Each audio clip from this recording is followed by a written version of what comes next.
When the men of the 42nd Rainbow Division rolled into the Bavarian town of Dachau at the tail end of World War II, they expected to find an abandoned training facility for Adolf Hitler's elite SS forces, or maybe a POW camp.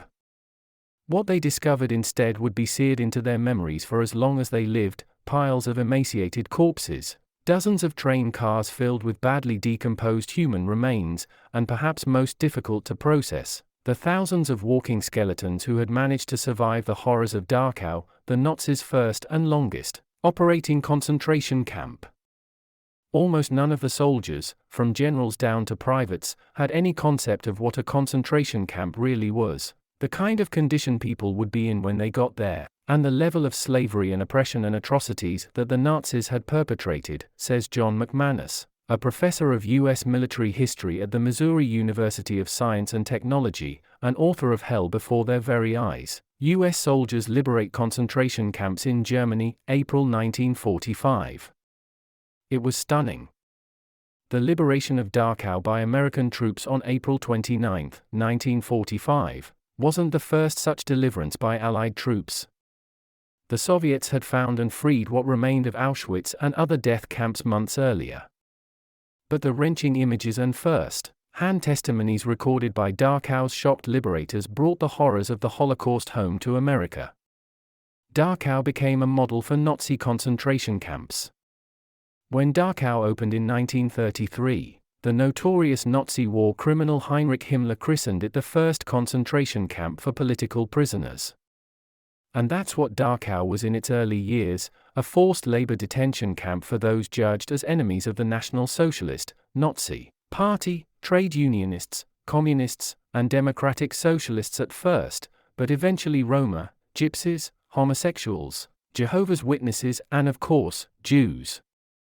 The cruelly efficient operation of Dachau was largely the brainchild of SS officer Theodor Eicke, who instituted a doctrine of dehumanization based on slave labor, corporal punishment, flogging, withholding food, and summary executions of anyone who tried to escape.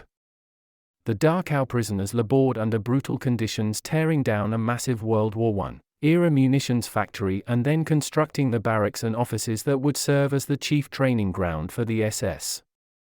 The prisoners even built their own protective custody camp, the euphemistically named concentration camp, within the sprawling Dachau complex, composed of 32 squalid barracks surrounded by an electrified barbed wire fence, a ditch, and 7 guard towers.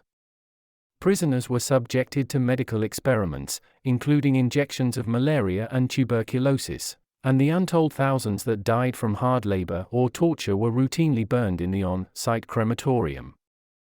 Forged into the iron gate separating the concentration camp from the rest of Dachau were the taunting words, "Albeit marked frei, work sets you free." Dachau was such a success for the Nazis that Eicke was promoted to Inspector General of all German concentration camps, for which Dachau became the model. After the events of Kristallnacht, Night of Broken Glass, in which Jewish synagogues, businesses, and homes were destroyed by Nazi mobs across Germany, a greater and greater number of Jews were held at Dachau. On the eve of the American liberation of Dachau, there were 67,665 registered prisoners at the concentration camp, and roughly a third of them were Jewish. First the smell, then the death train. For the unwitting U.S. infantrymen who marched into Dachau in late April 1945, the first clue that something was terribly wrong was the smell. Some soldiers thought they were downwind from a chemical factory, while others compared the acrid odor to the sickening smell of feathers being burned off a plucked chicken. None of their prior combat experiences prepared them for what lay ahead. Weeks earlier, Nazi commanders at Buchenwald, another notorious German concentration camp, packed at least 3,000 prisoners into 40 train cars in order to hide them from the approaching Allied armies. The train was supposed to arrive in Dachau a few days later, but the torturous odyssey ended up lasting 3 weeks. All but a quarter of the train's 3,000 passengers died from starvation, dehydration, asphyxiation, and disease. The survivors were herded into the concentration camp while thousands of fallen corpses were left to rot on the railway cars. If you're a US soldier arriving at Dachau, you'd almost certainly see the death train first, says McManus. bodies stacked like cordwood.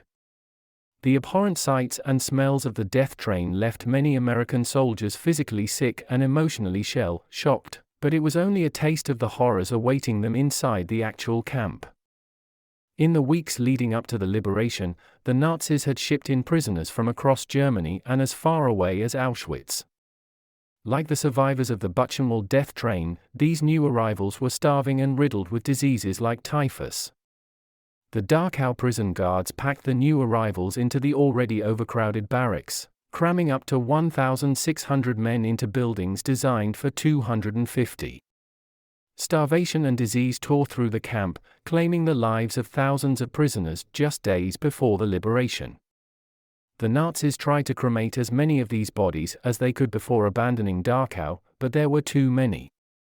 Another 7,000 Dachau prisoners, mostly Jews, were sent on a death march to Tegernsee in the south, during which stragglers were shot and thousands of others died from exhaustion.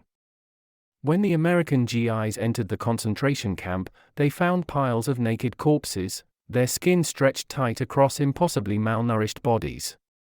In interview after interview, the soldiers described the dead bodies being stacked like cordwood, a metaphor that unintentionally robbed the fallen prisoners of their remaining humanity. But for the soldiers to think of those bodies as fully human at that moment would have been too much to bear. Everywhere you turn is just this horror of bodies, and people near death or in a state of complete decrepitude that you can't even process it, says McManus. In a fit of rage, soldiers gunned down Nazi prisoners. When the American soldiers of the 45th Thunderbird Division stumbled upon the death train, it was like lighting a fuse that couldn't be snuffed out. The men of the 45th had been in combat for 500 days, and thought they had witnessed every grisly atrocity that war could throw at them. But then there was this train filled with innocent bodies, their eyes and mouths open as if crying out for mercy. Many of the American soldiers broke down in sobs. Others seethed with red-hot rage. When 4 German officers emerged from the woods holding up a white handkerchief, Lieutenant William Walsh marched them into one of the box cars littered with corpses and shot them with his pistol. When the mortally wounded Germans cried out in agony, other American GIs finished the job. Inside Dachau, it only got worse. An estimated 50 to 125 SS officers and assorted German military, including hospital personnel, were rounded up in a coal yard. Walsh called for a machine gun, rifles, and a Tommy gunner. When the soldiers began loading a belt of bullets into the machine gun, the German prisoners stood up and began to move toward their American captors. That's when Walsh allegedly took out his pistol and yelled, "Let them have it." After a 30-second flurry of gunfire, at least 17 German prisoners lay dead in the Dachau coal yard. I will tell you, as someone who has studied this in a great deal of depth, that this is pretty much the only time that American soldiers do this among many, many liberations in many places, says McManus. The separating factor is leadership, because you have a company commander who is so deeply upset at what he's seen that he just loses it, and when a leader loses it, soldiers are going to lose it, too. Unequipped to help the survivors. Chief among the many traumatic experiences that awaited the liberators at Dachau was encountering the surviving prisoners who numbered around 32,000. Walking skeletons was the only way to describe their condition of extreme malnourishment and illness. Ridden with typhus and lice, the overwhelmed prisoners grabbed at their liberators' uniforms in disbelief that their torturous ordeal was finally over. Unprepared and ignorant of how to care for people in such advanced stages of starvation, the soldiers pulled out their rations and Hershey bars and gave everything over to the skeletal prisoners, who gorged themselves on the food. Tragically, their digestive systems simply couldn't handle solid food. Decades later, some of these soldiers were racked with guilt over the revulsion they first felt when seeing the prisoners, and then for overfeeding them, says McManus. They were killing them with kindness. Further compounding the guilt was the fact that the American soldiers couldn't let the liberated prisoners actually leave Dachau. They had to be nursed to health first, which would take months, and then they would need a place to go. Tragically, Some of the Jewish prisoners liberated from Dachau languished in displaced persons camps for years before being allowed to emigrate to places like the United States, the UK, and Palestine. From liberators to witnesses. Most of the American GIs who liberated Dachau only stayed for a few days before moving on to other missions. The care of the survivors was entrusted to combat medical units, while teams of engineers were charged with burying bodies and cleaning up the camp. Word of what happened at places like Dachau and Buchenwald spread quickly through the Allied ranks, and many soldiers and officers came to the concentration camps in the days and weeks following liberation to bear witness to the Nazi atrocities. Adolf Hitler committed suicide a day after Dachau was liberated and German defeat was all but assured, but for many soldiers, seeing Dachau for themselves gave the war a new meaning.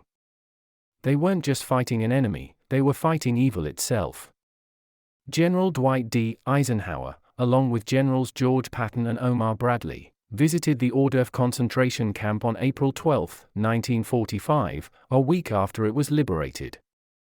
It was as if Eisenhower knew that the Nazi atrocities of the Holocaust would one day be dismissed as exaggerations or denied outright. "The things I saw beg a description," said Eisenhower.